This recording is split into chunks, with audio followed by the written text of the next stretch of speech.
भारत के गृह एवं सहकारिता मंत्री आदरणीय अमित भाई शाह जी,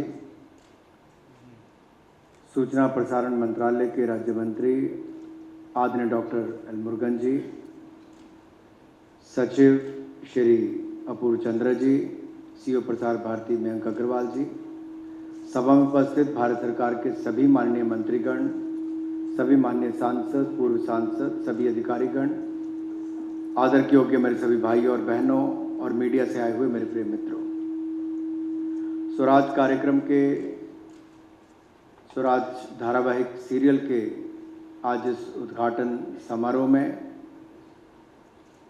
मैं सबसे पहले तो अथक और सार्थक परिश्रम के लिए और जो अपनी निपुणता के साथ प्रामाणिकता के प्रतीक भी हैं और जो रणनीति चाहे चुनाव की हो, सदन की हो या राष्ट्रीय सुरक्षा की हो, उसके लिए देश में अलग रूप से जाने जाते हैं, ऐसे आदरणीय अमित भाई शाह जी का इस कार्यक्रम में आने पर बहुत बहुत स्वागत और अभिनंदन व्यक्त करता हूँ।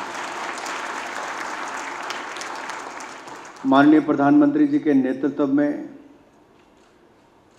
जहां एक और देश को और मजबूत होने का अवसर मिला है, वहीं पर देश के गृह मंत्री का जब से आपने कमान संभाली, अनुच्छेद 370-35A जिसकी मुक्ति सदा सदा से हम चाहते थे, वो भी अगस्त 2019 में आपने माननीय प्रधानमंत्री जी के नेतृत्व में उससे मुक्ति दिलाने का काम भी किया।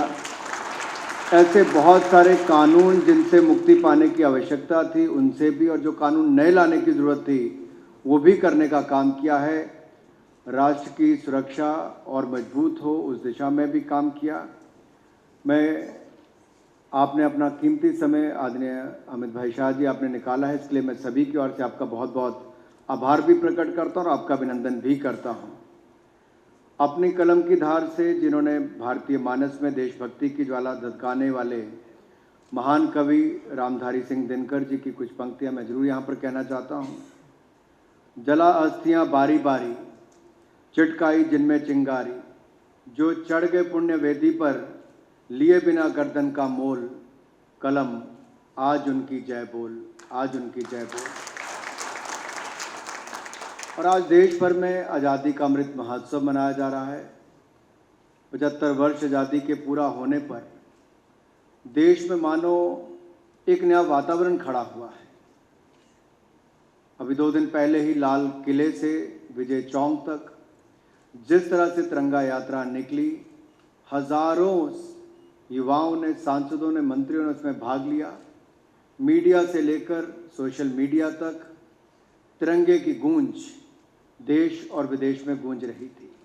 इसी तरह से ही दूरदर्शन ने, ऑल इंडिया रेडियो ने भी भारत के उन नायकों की जिन्होंने हमें आज़ादी दिलाने में बहुत बड़ी भूमिका निभाई, उन पर भी 550 से ज़्यादा ऐसे नायकों पर आज तक टीवी पर भी और रेडियो पर भी उनके जीवन पर प्रकाश डालने का काम किया है। AIR नेक्स्ट ने तो एक कदम आगे और चढ़कर, यानी कि ऑल इंडिया रेडियो ने युवाओं को स्टूडियो में बुलाकर हमारे उन महान नायकों जो अनसंग हीरोज भी रह गए 75 वर्षों में, जिनको याद नहीं किया गया, उनके जीवन पर भी प्रकाश डालने का काम किया। तो युवाओं को भी रेडियो जॉकी बनने का, ऐसे लगभग 20,000 युवाओं को रेडियो स्टेशन आकर रेडियो जॉकी बनने का अवसर भी मिला और अनसंग हीरोज़ के बारे में बात करने का अवसर भी मिला है। 4.5 करोड़ से ज़्यादा फ्री डिश कनेक्शन आज देश भर में है, जहां गरीब भी बढ़िया से बढ़िया कार्यक्रम आज देख पा रहा है। ये भी माननीय प्रधानमंत्री जी की सोच और उसके कारण हम आगे बढ़ पा रहे हैं। मित्रों, आज मेरा दिल इसलिए भी आनंद से भर उठा है क्योंकि एक बहुत ही खूबसूरत और आज़ादी की गौरव गाथाओं से सजा हुआ एक ऐसा धारावाहिक हम आप सबके सामने पेश करने जा रहे हैं। नाम भी स्वराज है और स्वराज की कीमत हम भारतवासियों से बढ़कर कौन जानता है। और जिस स्वराज की बात आज़ादी से पहले की गई थी, आज़ादी के बाद आज की पीढ़ी भी स्वराज की कल्पना क्या थी और स्वराज से जुड़े हुए नायकों की कहानियों को भी जान सके, और जिन नायकों की वजह से सपना साकार हुआ उन्हें नमन करना, उनका सम्मान करना, ये भी जरूरी था। और आज की पीढ़ियों को उनकी कहानियों से परिचित कराया जाना, ये स्वराज के माध्यम से हम करेंगे। और पिछले कई शताब्दियों तक जिन महान नायकों ने अपनी बड़ी भूमिका भारत की आज़ादी में निभाई, उसको दिखाने का एक काम करेंगे। ये एक धारावाहिक ही नहीं बल्कि एक गौरव दर्पण भी है, जिसे जो भी भारतीयवासी देखेगा, मैं यकीन के साथ कह सकता हूँ, उसका सीना गर्व से चौड़ा होगा। हमने प्रयास किया है कि इसको शानदार रूप से प्रस्तुत करें। आज उसके निर्देशक भी, उसके कलाकार भी हम सबके बीच में उपस्थित हैं। मैं उनका भी यहाँ पर बहुत बहुत स्वागत और अभिनंदन आप सबकी ओर से करना चाहता हूँ। इस धारावाहिक को गहन शोध के बाद बनाया गया है।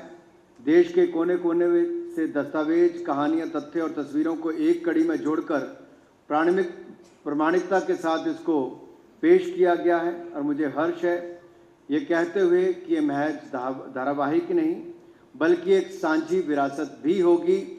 और इस सांझी विरासत को शुरुआत करने के लिए, इसका उद्घाटन करने के लिए कोई और ही नहीं बल्कि जिन पर पूरे देश को नाज है, ऐसे महान नेता आदरणीय अमित भाई शाह हम सबके बीच में आए हैं, जिनको आज मॉडर्न एज का चाणक्य भी कहा जाता है। मैं तो ये कहता हूँ, सरदार पटेल जी के बारे में हमने सुना है, उनके कामकाज को देखा है। भारत को एकजुट करने का काम सरदार पटेल जी ने कैसे किया था, वो काम हमने उस समय देखा था। और आज के समय और मजबूत करने का काम मैं कहूँगा, आज के हमारी पीढ़ी के अगर सरदार पटेल की छवि मैं किसी में देखता हूँ तो आदरणीय अमित भाई शाह जी में देखता हूँ। और वो आज यहाँ पर आए हैं हम सबको अपना आशीर्वाद देने के लिए। मुझे पूर्ण विश्वास है हम आपकी अपेक्षाओं पर खरा भी उतरेंगे और जन जन तक भारत के महान नायकों को और उनकी जुड़ी हुई कहानियों को, स्वतंत्रता संग्राम की कहानियों को लेकर जाएंगे। आप अपना कीमती समय निकाल कर आए सर, आपका बहुत बहुत आभार। आप सब भी जुड़े, सबका बहुत बहुत धन्यवाद। जय हिंद, जय भारत। नमस्कार, मैं हूं मानक गुप्ता। अगर आपको हमारा ये वीडियो पसंद आया हो तो इसे लाइक और शेयर जरूर करें। और हाँ, हमें सब्सक्राइब और फॉलो करना ना भूलें ताकि आप देश और दुनिया की कोई खबर मिस ना करें। तो जुड़े रहिए हमारे साथ और देखते रहिए News 24।